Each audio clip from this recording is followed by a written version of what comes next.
էր մայրս։ Ինչ շատ խոր իմաստուն խոսքեր ասեց, որը ես կհիշեմ ամբողջ կյանքում։ Մայրս ասաց.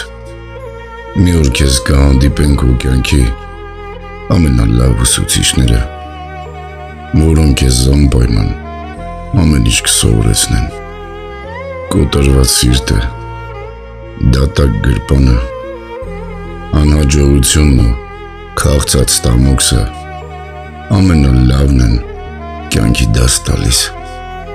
Հիշիր այս մասին ու ընդունի շնորհակալ լինելով,